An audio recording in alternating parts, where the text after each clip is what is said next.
All right, well, everything looks good. And we are live. What is going on, everybody? How are you guys doing today? Welcome back to my weekly live streams every Thursday at 6 p.m.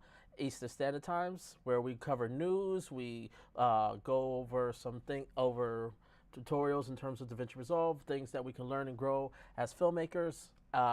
So if this is the stuff that you definitely do enjoy, please make sure to subscribe, especially if you are subscribers. I got something cool coming up that I would be I'm excited to really talk about.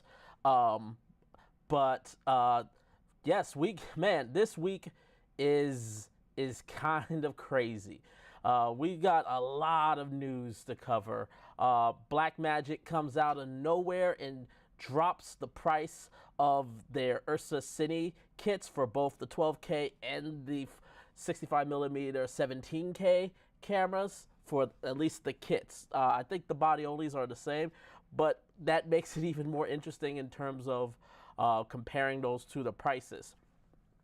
So with that, we also got Sony. So 7.0 finally came for the Sony FX3 and FX30 users, which means we get the BIG6 menu. That's the main highlight for right now. But the hidden firmware update that I know I'm excited for, and that most of you guys are excited for, is the Blackmagic RAW external recording option. Sony's are now able, or at least in terms of these two cameras, are now able to record Blackmagic RAW internally. But we gotta wait for Blackmagic for that. Also, DJI comes out and announces the Mic 3 with a couple cool updates, but there is one design decision that, I don't know, could be seen as a big controversy. And there's still way more to go over, but those are the highlights that we're going to talk about today. If you are in chat, let me know. Let me know you guys are in chat. And also let me know how I sound. Hopefully everything sounds okay. But how are you guys doing today? And I guess this would be a good time to talk about the latest thing that I've basically now am allowing, is that maybe this is something you guys knew about, but I wasn't necessarily familiar with it. But now there's a community tab. Well, there was always a community tab, but now what I've been able to unlock is the fact that now you guys who are subscribers to my channel, you will be able to do your own posts. Now, I'm going to let's please keep this clean and keep it friendly. And so the thing that I'm really hoping to make out of this new community posts section is that if you guys find content that you guys enjoy that could be helpful in terms of filmmaking, you guys can post it there. If you guys are on projects and maybe you got a chance to show your frames, you guys can show them off there. I want this to make this an engaging community post thread. So if you guys are subscribers, you guys should have access and be able to. You must be subscribed for at least a week, which is not that long. But you guys subscribe for a week, you guys can contribute to the community, and let's help get us some thoughtful ideas. If you guys want to make posts that can help, that is the goal of this this community thread page. Kadeem, hey, what's going on, man? Thank you for joining. And good sound is good. Glad to hear that. With that out of the way, let's get into probably the thing that you guys are excited about. And that is, at least that you saw with the thumbnail, and that is the fact that Blackmagic Design has dropped the price of the Ursa Cine 12K LF as well as the Ursa Cine 17K cameras. So this is an article from newshooters.com, but basically if y'all remember when the Ursa Cine cameras came out, both the large format as well as the 65 millimeters, they came initially in the kits, but then they came with body onlys, which dramatically dropped the price of them, to the point where some people, I remember during Kofi's live stream, that some people pointed out that it was actually cheaper to just buy all the pieces separately than to get the kit. Well, Blackmagic must have saw that, and they corrected or adjusted the prices. Now the Ursa Cine 12K kit without the EVF is now going to go for, as you guys see, $10,445. And you can even see here on B&H, this has already been adjusted as well. And then if you want the EVF, it's going to be $12,095. If we were to look up the 17K, the kit, which originally was like, I think it was like $31,000. It was like $33,000. Now it is for the kit without the EVF for the Ursa Cine 17K, it is $7,000. Sorry, no. Oh, I wish it was $7,000. It's $25,295. Could you imagine if there was a medium format sensor that was $7,000? I think that would actually do a disservice for Blackmagic, and people would think something's wrong with the camera. And then if you get the EVF, it's $26,945, and that is with the EVF. So, what could be the reason for these price drops? There's a few. I think the main and most obvious one is the fact that people pointed out that it was cheaper to get the whole set separately than to actually buy it as a kit, and now the prices have somewhat been corrected. And now the other alternative is that people go to see is like, oh, these kits are not selling as much, or these cameras are not selling much, so why would buy them? I don't know if I buy that narrative, and I would love to. By the way, chat, let me know what do you guys think is the reason behind this price drop? I don't think it's this narrative that, oh, these cameras are not selling. I know for a fact that the Ursa bodies are definitely selling. I think it was just the fact that, again, people started looking at it. It was like, yo, there's a major price difference, and it doesn't make sense that these cost as much. But keep in mind, that was also before the tariff adjustments. So if we were to go back, if I was to, let me pull this up again. If we were to look at this, so the Ursa's body only Ursa Cine 12K is $7,695. So for what? 2,000 $2,000, what is it? $800, so $850 more. So less than $3,000 more. You can get the entire kit, and includes a rolling case as well. That's a hard aspect, and this is clearly with the inflation prices adjusted, because I think I remember seeing it was like in other places was like under $10,000, which is still pretty insane. But yeah, and you get both, and with this, so with that additional 3K, you get both PL and EF mounts. You get the 8 terabytes of media storage. You get the top handle. You get the rod. You get the rod support. You get the base plate. You get the battery plate, and you get a carrying case for it. All for just extra $3,000. That is And I think that is, I think people are still going to go with the Ursa body, especially since the fact that maybe they're not. I think people that are actually, invested in CFast and EF lenses, I think the EF lens in general is going to influence this decision more. But if you're going to want to go to PL and you really want to just get the most out of it, and for me, it's also the case, so you don't have to pay for a case as well.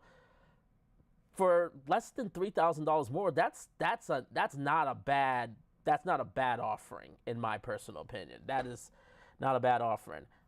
And of course, if you are like a baller and you can afford the 65 millimeter format, wow.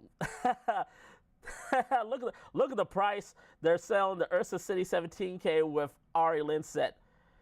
You know what? That interestingly enough, that whole set is, I think, the same price as getting a fully kitted out, at least originally, Alexa 35 when it first came out. That's close to what you would pay for a kitted out ARRI Alexa without the lenses, by the way. I just find it funny that like 70% of this purchase is just the lenses. It's not, and by the way, this is just the body. If I succeed, it's just the body only. It's not even the whole kit. So I just find that funny. But yeah, I would love to know what you guys think. Do you think this is going to increase buying potential for Blackmagic for the Ursa Cine cameras?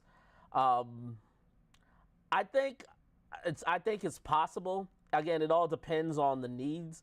But given the fact of who the Ursa Cine cameras are targeting, this is definitely an enticing camera. And keep in mind, you're talking about a camera that's like less than half the cost now at least less than half the cost of a Red V Raptor. Actually, fully kitted out, I think you can make an argument that it's a third of the cost of a Red V Raptor now, which is interesting. Angelo, what's up? Good to see you. Good to see you from the Netherlands. Wow, isn't it like what? Isn't it like 1 o'clock isn't it like 1 or midnight over there with you guys? Salute to you, man. Thank you. I truly appreciate you coming out and joining us, man. So, all the sounds are still looking good.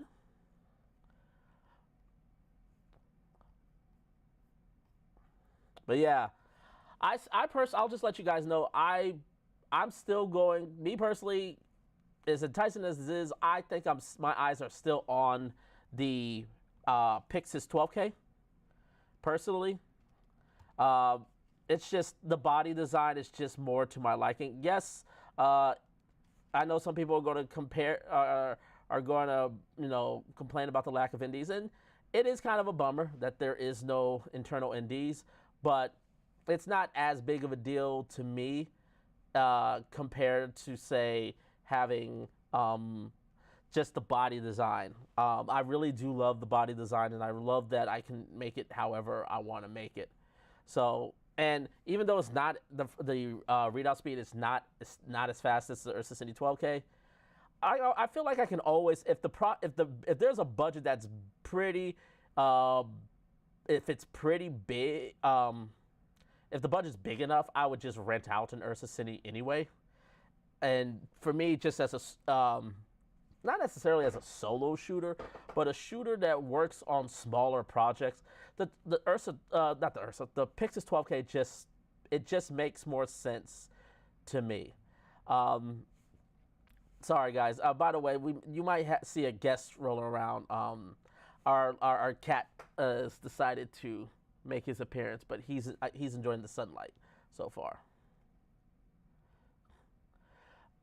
Yes, okay, yeah, it's like, yeah, it's so 15 minutes past midnight.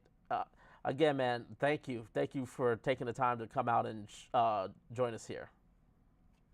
But yeah, let me know what you got in chat. Are you guys excited about?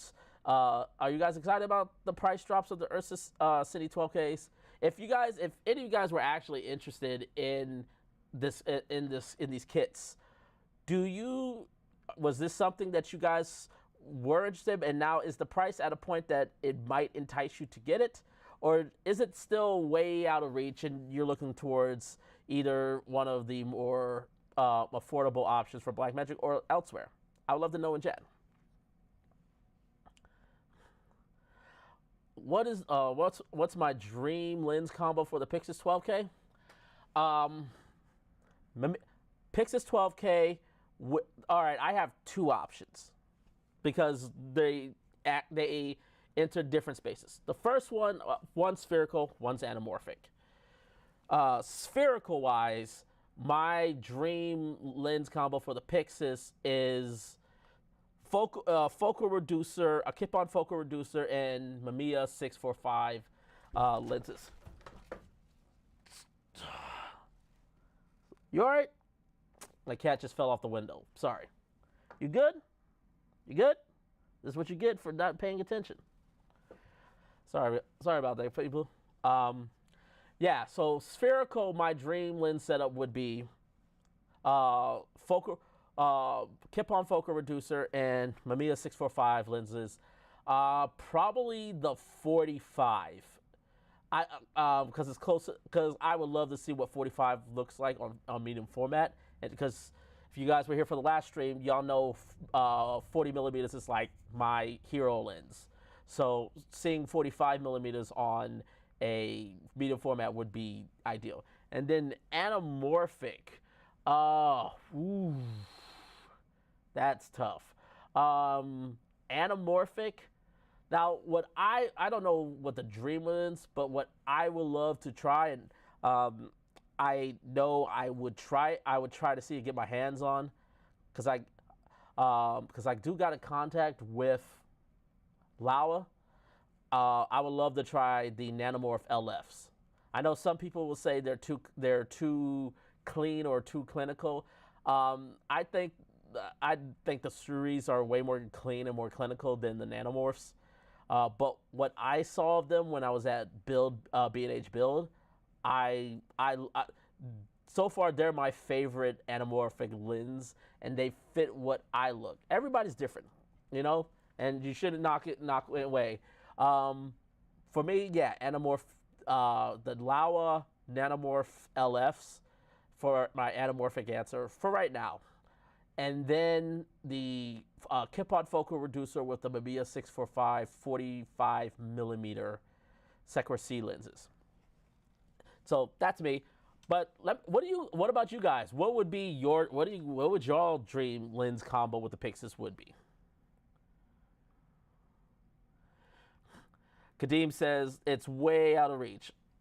Yeah, look, I get it. It's still way out of reach.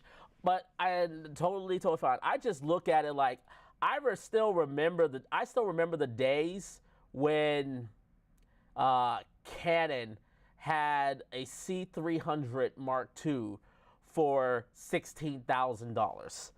I don't know if y'all are old enough to remember, but I know I'm old enough to remember Canon selling the C300 for $16,000. And if y'all know, C300s are not full frame lines. They were Super 35s. But that was what was requested and demanded and standard at the time. Now that filmmaking, in large part, I wouldn't say completely, but I would say in large part has gone full frame.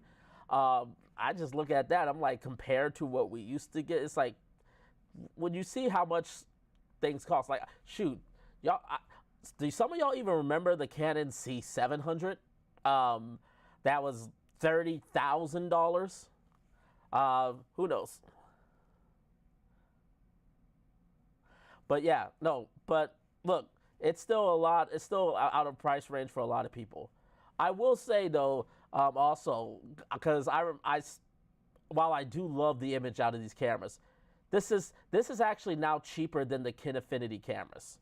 Like, if I was to actually, let's look up, how much would a Mavo Edge package, 8K, because we got to do 8K, Mavo Edge 8K package.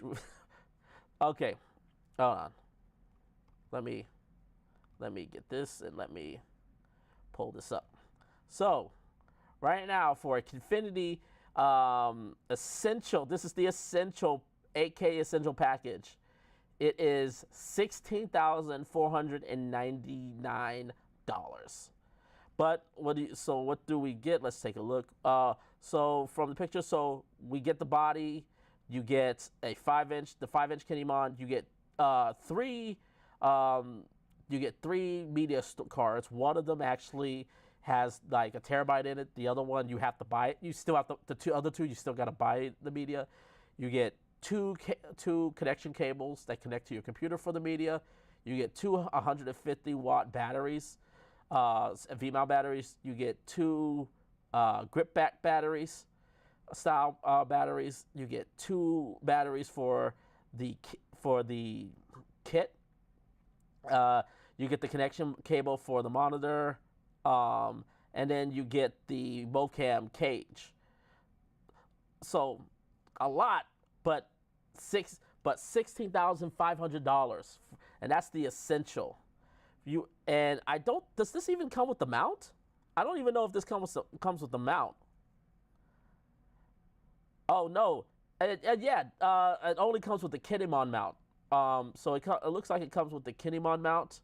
You still would have, if you don't have Kinemon lenses, you would have to buy, and you would still have to buy the adapter. So you still have to drop more money to get the Infinity Mavic Edge. And then if you were to, and as you can see, as you go up, it would be higher. So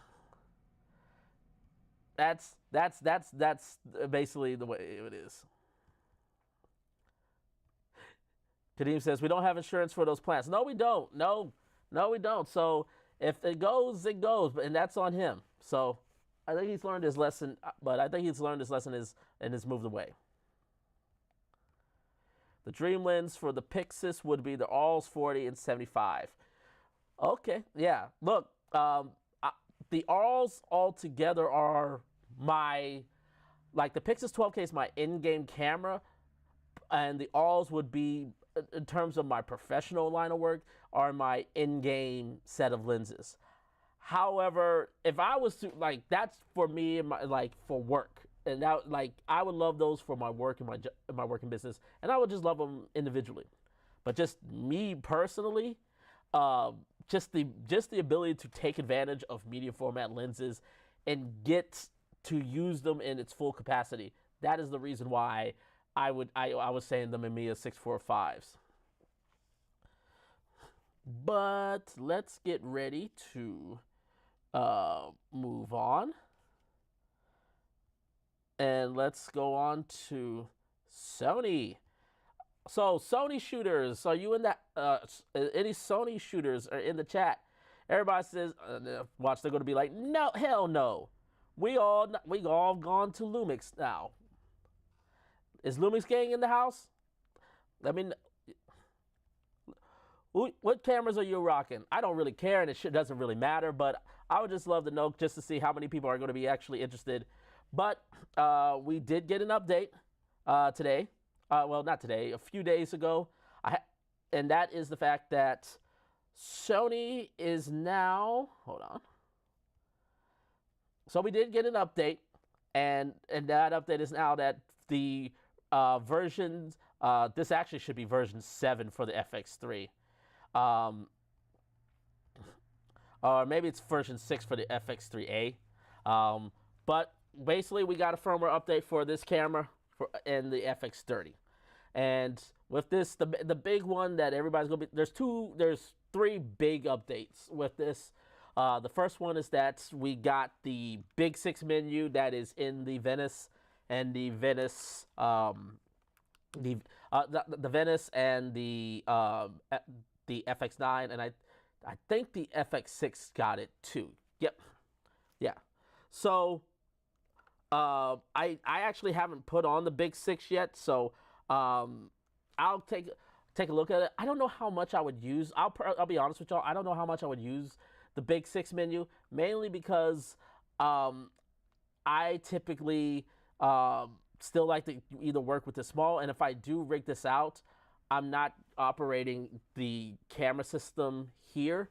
I'm more operating it from my phone with the Monitor Plus app. So I don't really see the benefit of the BIG6 menu, at least in terms of my current setup. I am, though, looking at the Camera Foundry at Caleb Pike's company, looking at their V2 of their city bags, because I do like the design of that. So if I actually end up getting that, then I would probably be using the BIG6. But the other ones are, I think, the more important ones that I think everybody's excited about. The second one being the fact that there is a firmware. You also get updates to, you get various anamorphic de-squeeze factors. So now, as it says here, you now get 1.5 and 1.6 magnification de-squeeze, which is about damn time, Sony. About damn time, because nothing is more annoying than not, if you want to try to keep small, but you want to use anamorphics, even though they're not, the 1.5s or the 1.6 are not necessarily designed for, at least unless Sony ever puts out an open gate option, which Sony, you still could put out an open gate option. I don't know why you still haven't done it yet, knowing the demand for this type of function and this type of option. I don't know, but you do get now. We now get it with. So if you got 1.5 or 1.6 anamorphics, this is great and this is fantastic to see. But again, to me, I think these anamorphic options would be a lot better if they came with a open gate recording option. I really thought that they would provide this recording option when they give this update, because I just felt, why would you give us these options if you were not going, if you're not going to give us the open gate? Because then we could take advantage of those lenses a lot better. So I hope Sony does change that.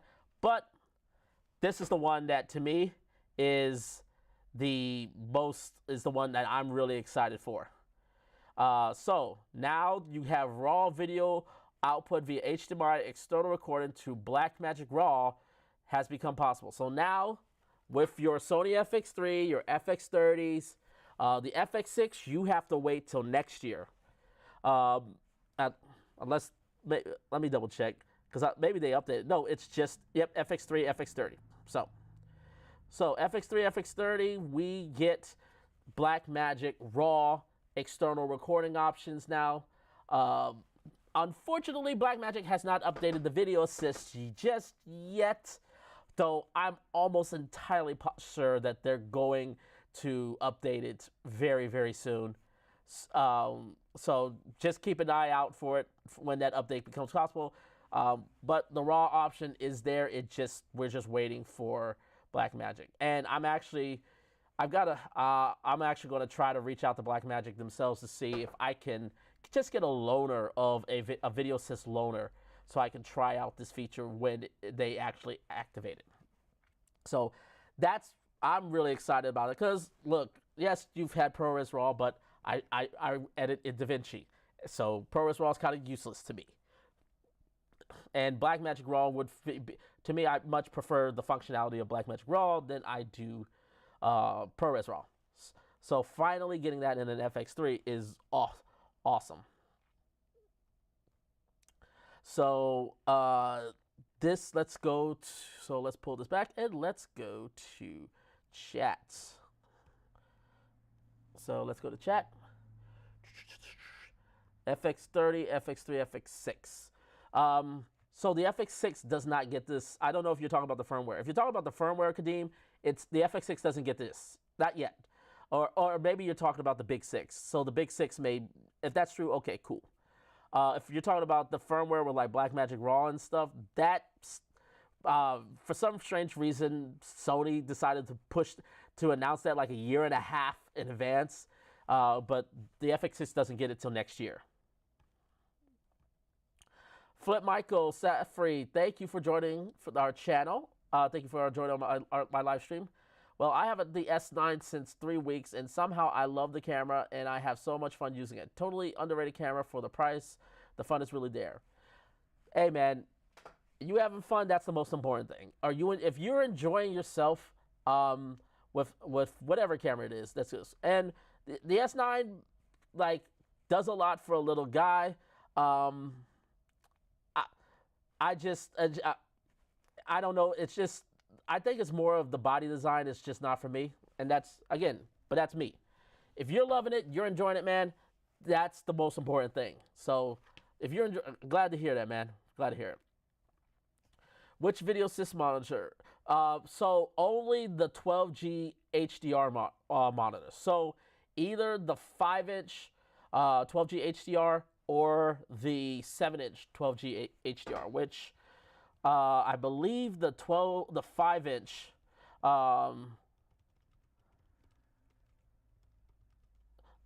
I think that is the 5-inch. Yeah, the 5-inch 12G HDR is 600, and let me pull this up.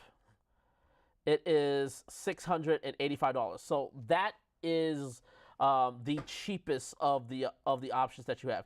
You could go to the 7-inch, and the 7-inch is $915.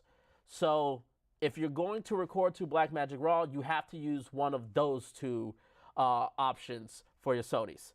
So the older video sys, they won't work. You won't get Blackmagic Raw out of them. It's only those two versions.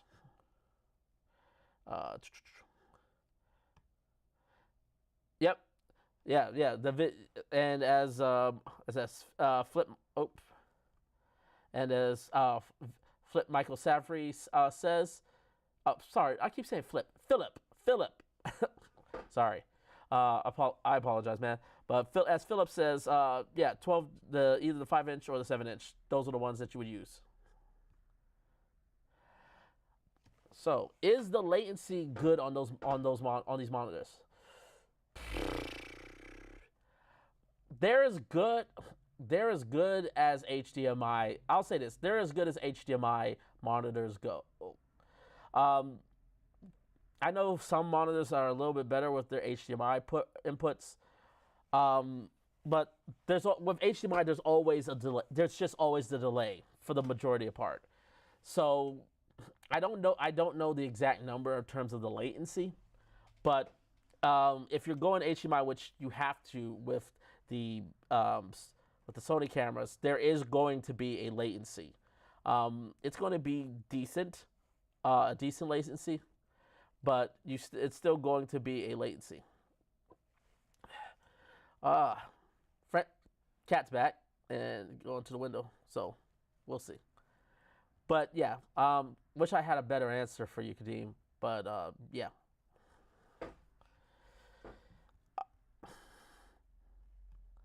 But yeah, I'm gonna try to reach out to Blackmagic and see if they can, if they'll be willing to just loan me just for a short time period, the video assist, and so that way I could try it out and show you guys the content. So let's go to the next big thing, which I think I'm gonna go to Cine D for this. Yes. The next major thing, which just happened today, and that is the fact that DJI had, sorry, nose stuffing. So DJI has now announced the latest generation of their mic systems, of their main wireless mic systems, the MIC3s, as you guys will see right here. This is the article from Cine D.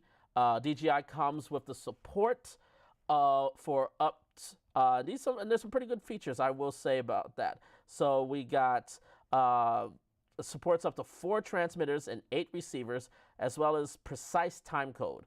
I think that's going to be the key feature that this is going to have. It features an adaptive gain control, 3 voice tone presets, a 2-level noise cancellation. Furthermore, the Mic3 supports dual file 32-bit float recording with 32 gigabytes of transmitter storage. So finally, so the first thing I gotta say is I'm glad that they finally updated their storage, because that to me was one of the few things that I held that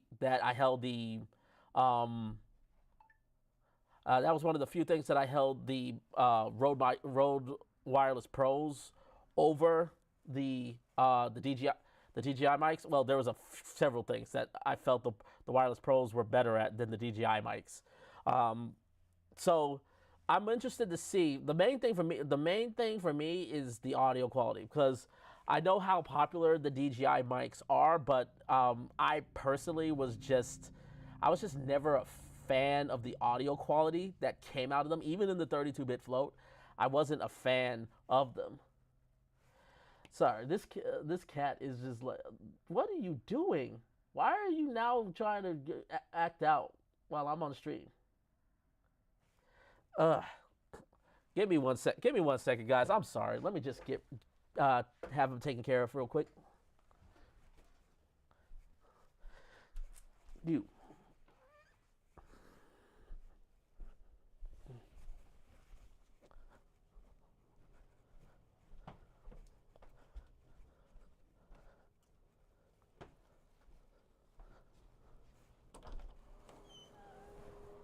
Just be here just for a bit.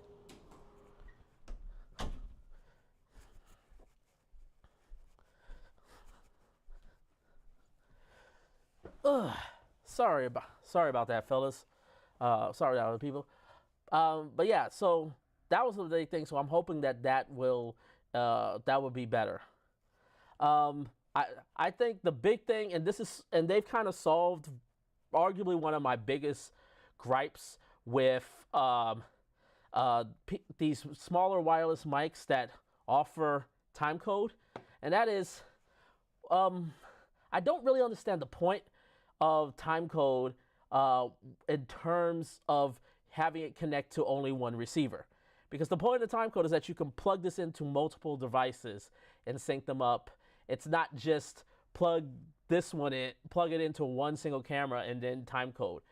So that was always sort of the thing with me. I was always curious, like, why was this being a feature added as much? Because I was never been impressed. Now, the only reason you would have it is somehow you forgot to set your audio to the receiver, and you screw up and don't have any audio at all. And that's the only reason for timecode, which is first of all, that's a individual mistake, and that should be corrected. But this, on the other hand, is very different. With this, now you could put it up to 4 transmitters and 8 receivers, meaning you can put it looks like one transmitter for every 2 receivers, which is dope, or 4. So you can do 4 maybe 4 transmitters and up to 1 receiver, which would be dope. So now you actually can do you can put each receiver in, and you can have a time code running to all of them and sync them up. So that, to me, is going to be the big thing, along with the audio. There's one thing, and I'm just like, DJI, you had my attention. I've given you a lot of crap over the years for the Mic 2s. You got my attention. And then you made this design decision, which is right here. The DJI Mic 3 does not have a 3.5 millimeter lav mic input anymore.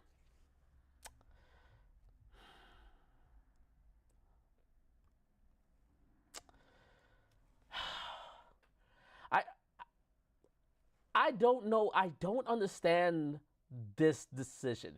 The only thing I could think of is that DJI probably got upset when everybody's complaining that there wasn't a lock-in 3.5. So they were like, okay, fine. If you don't want it, fine. You don't like our 3.5 millimeter lock-in point? Fine. We're getting rid of it. Because otherwise, why would you? So now, now your audio quality is going to base solely on the microphone that's on these transmitters. That is going to be your only option. And I, for the life of me, cannot understand this decision. Why? Because one of the benefits of having mics like the Hollyland Lark Max 2s that I have right now is that if I want to improve the quality of my mic, I want to go a different, I want to maybe get some Madonna mics, or even go with some really high-end, like high quality lavalier microphones, I could just plug it right in. And if it had a 3-point lockup, that would be even better, because then it's industry standard, and I could, all my higher grade lavalier mics can go right into it, and then I get even better quality mics. I don't understand. I just don't understand this decision to just eliminate it altogether. Like you made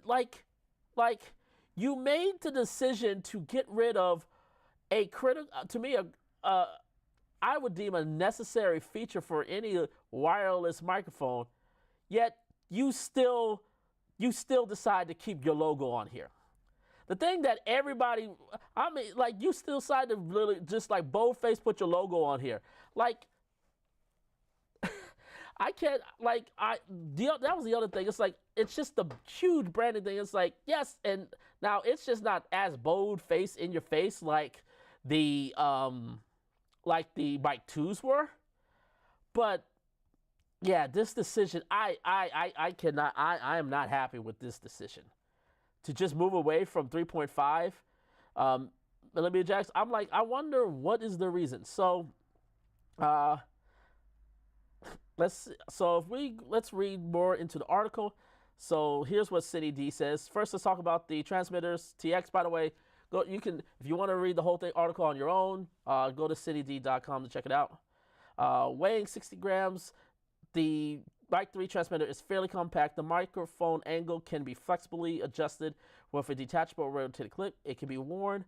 The Mic 3 windscreen can also be purchased. On the downs, yes, there has no 3.5.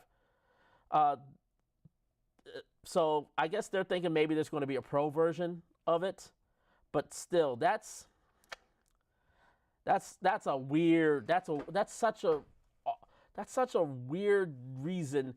That is such a weird reason to omit such a design flaw. And even though, but I know it's tiny and everything, so I guess they wanted to go with like tiny and compactness. But even when I go with the Lark 2s and how small they are, there was at least an attachment. You could make an adapter that you could attach that could put 3.5 if people wanted it. I just didn't understand this decision.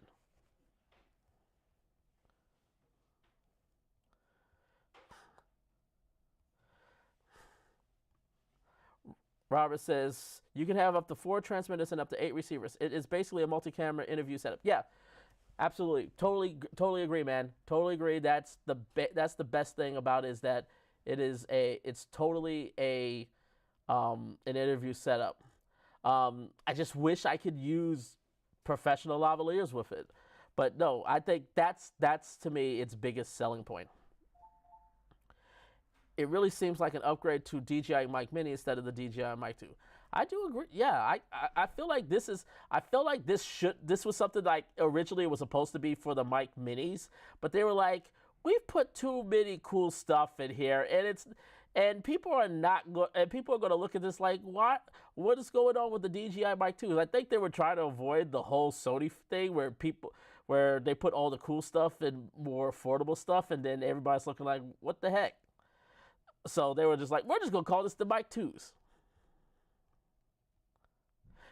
Yeah, the logo's even on the magnets. The logo is even on the magnets, which is like, DJI, come on. Can you just, we know who you are.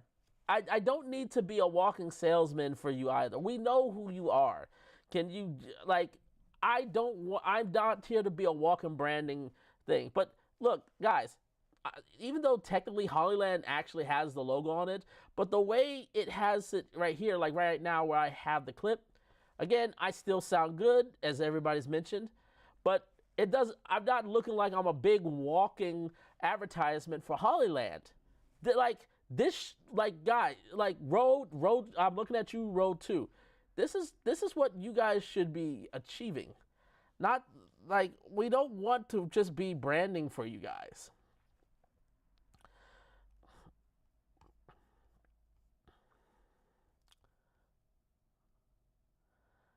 Yeah, but yeah, look, I'm still kind of intrigued and interested to see how this does.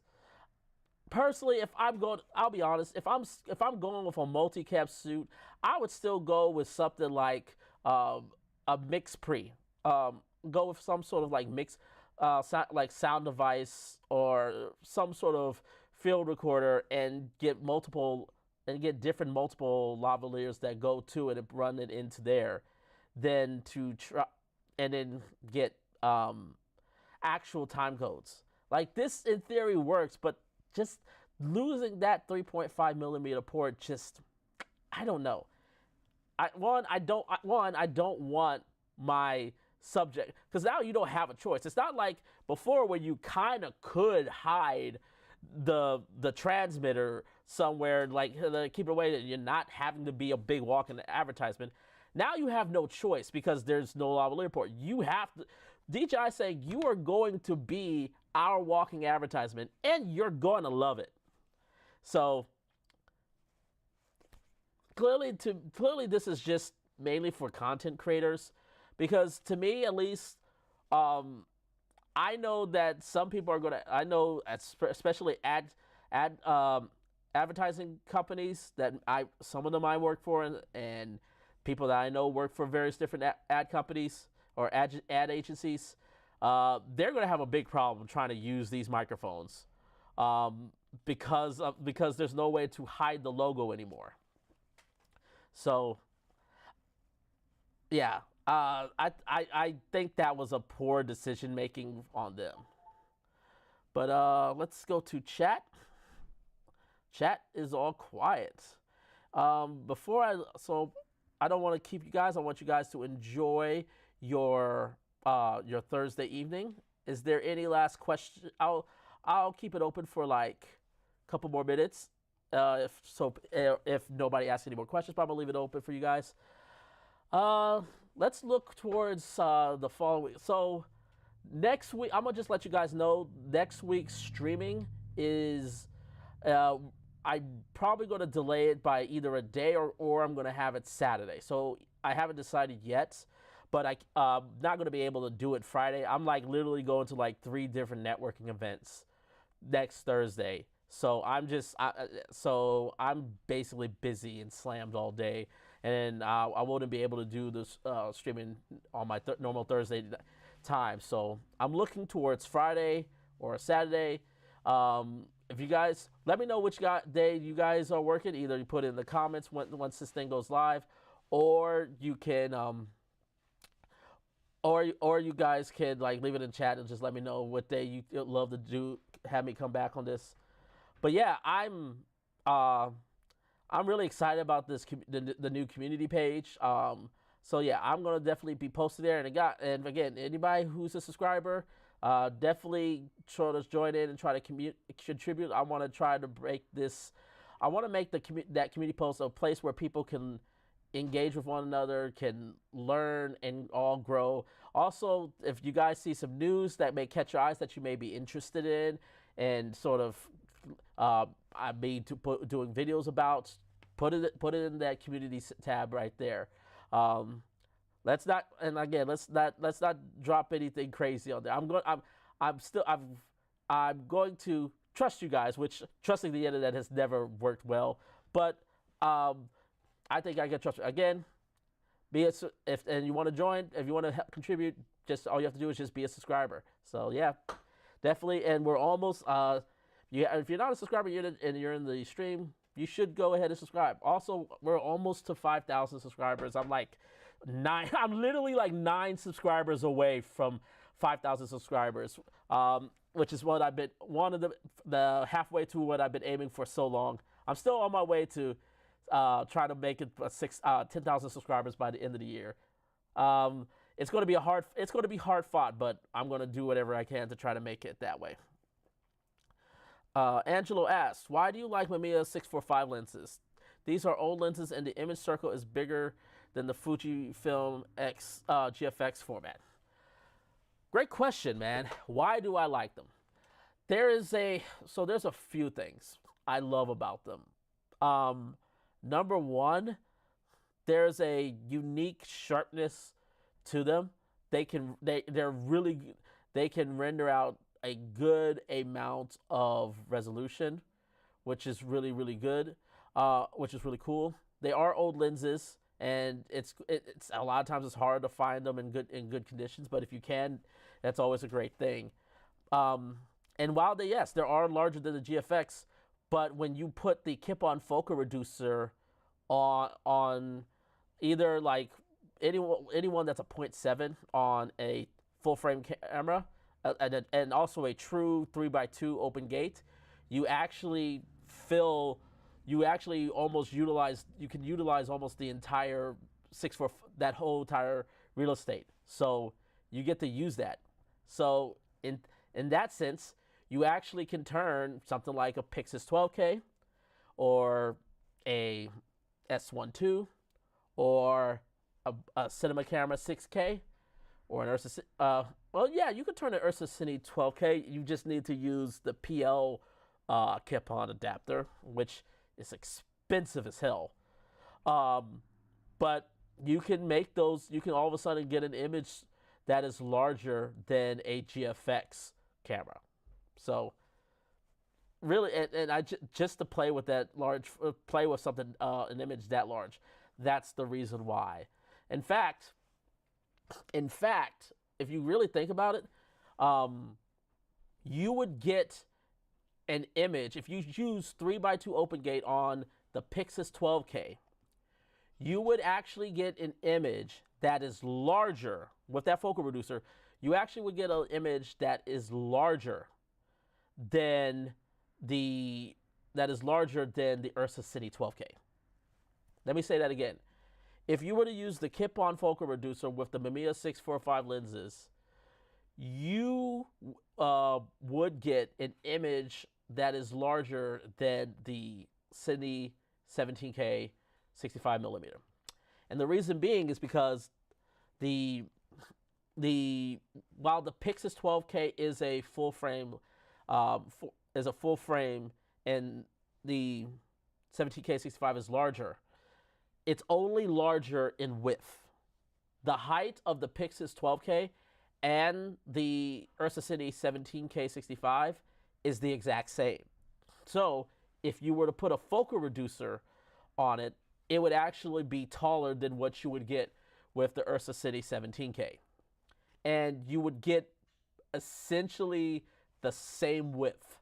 So you would essentially get, so with a focal reducer, you would get essentially the same width as an Ursa Cine 17K, but with more verticality in open gate.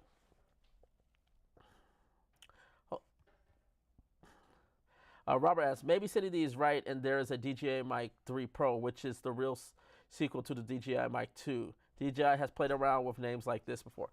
Look, yeah, I mean, that's true. I mean, if you think about it, like, if you remember the mini series and the Air series, they used to be Mavics. They used to be, those all used to be part of like the Mavic series of camera, of drones.